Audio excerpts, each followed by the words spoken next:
Hello everybody. I just finished teaching here at the studio and I thought I'd do a quick follow-up from yesterday where I was talking a little bit more about the, let's say, regime of things, my toolbox of things and exercises that I do to help me with my kind of currently little painful psoas muscle situation. One of the things I was talking about was this relatively quick couple of exercises that I preferably do in the morning to kind of get started to help adjust the pelvis a little bit. So most of our pelvises are a little bit out of line, which is not really helping this whole situation with the psoas or any sacroiliac pain, lower back pain, all of that sort of stuff.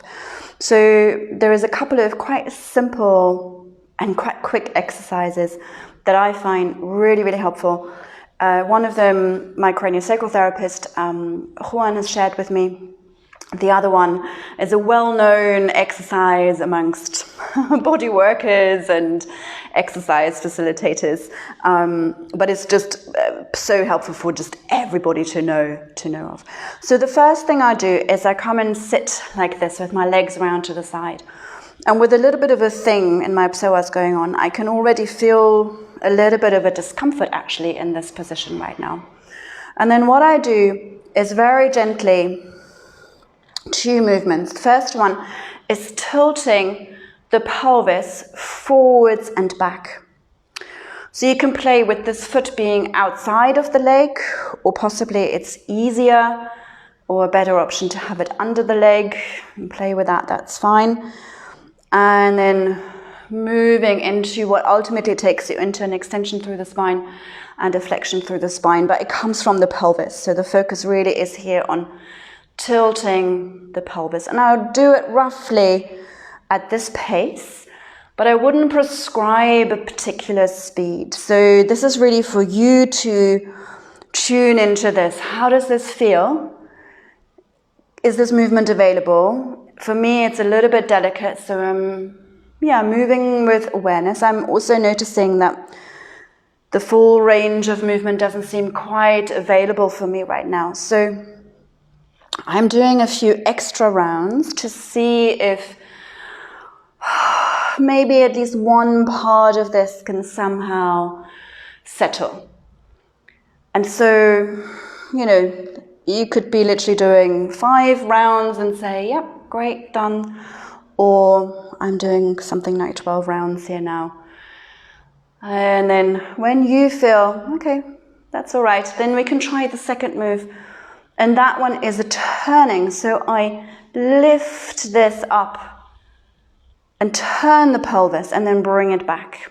So there is this rotation happening. And same thing, you tune into what that feels like for you. Is this fully available? Is it a little delicate? Is there a little bit of a twinge? What's actually happening here deep inside the pelvis, in the hip, and all of the ligaments, the muscles around, like including that psoas muscle. And I'm looking for a sense, not that the whole thing is like feeling amazing, because that might not happen, but I'm looking for just one little thing settling somehow.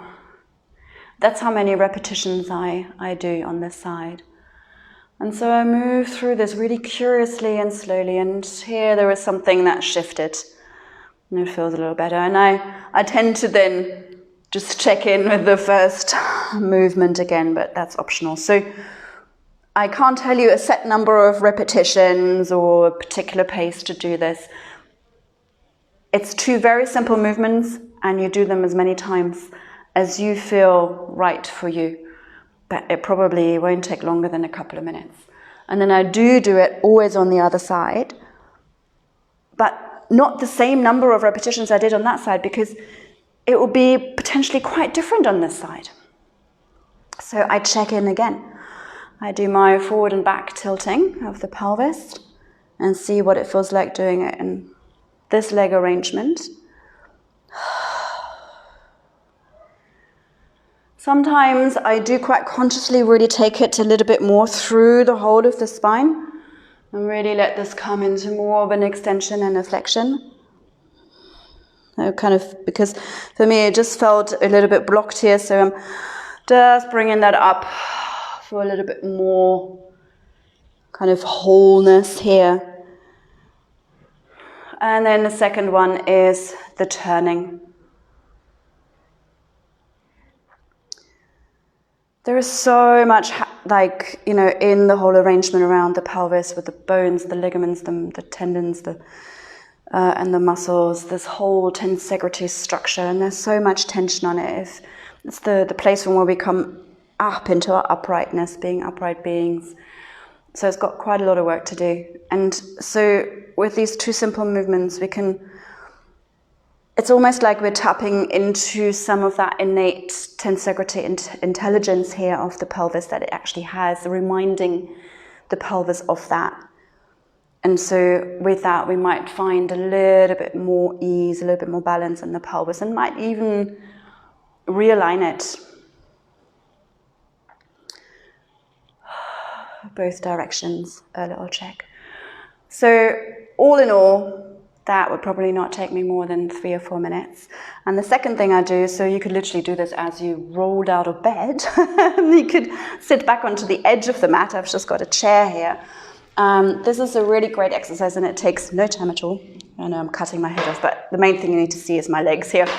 So I'm going to take my hands to the outside of my knees, and I'm going to push them out, but holding against that with my hands.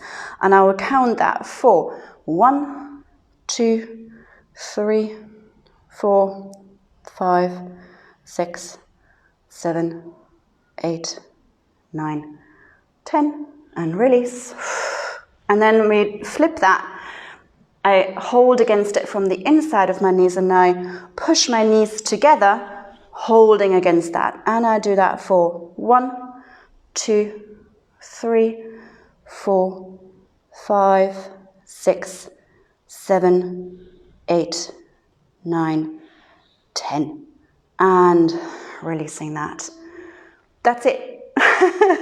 But if we do that every day, that can really help. And what that does, it fires the inner and the outer thigh muscles that are supporting the stabilization of the pelvis.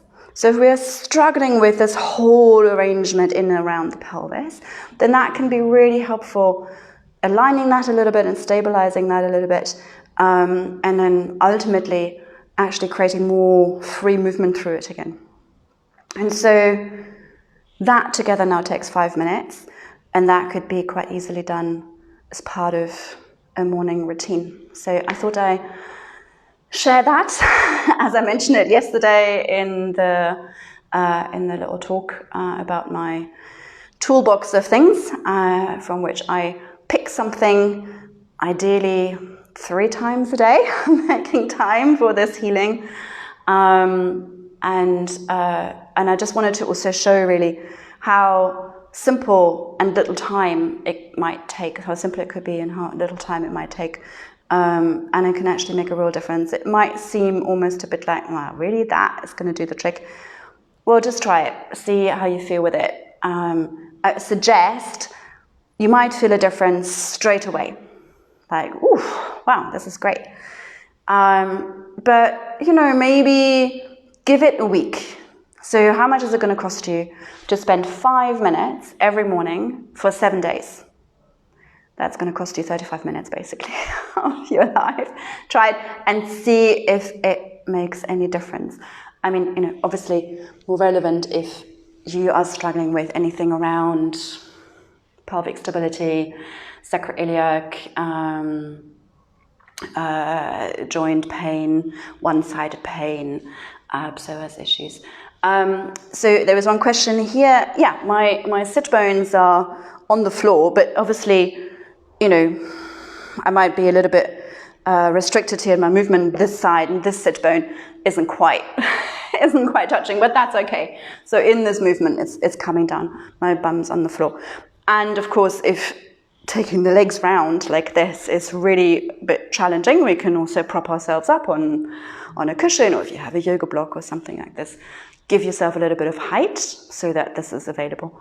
And use your hands, like I can have my hand on the floor, for example, to give me here the escape. I can lean a little bit to the side. That's also fine. There's no real strict alignment on this. The trick is to really go into this flexion and extension and then the rotation. So I hope that was helpful. If you do go ahead and try it once, twice, for a whole week, and want to report back what you're finding, or if you have any questions, it would be amazing to hear from you. As per usual, put your questions, comments, feedback, observations into the comments below the video. Thank you so much for watching and have a good rest of your day. Thank you. Take care.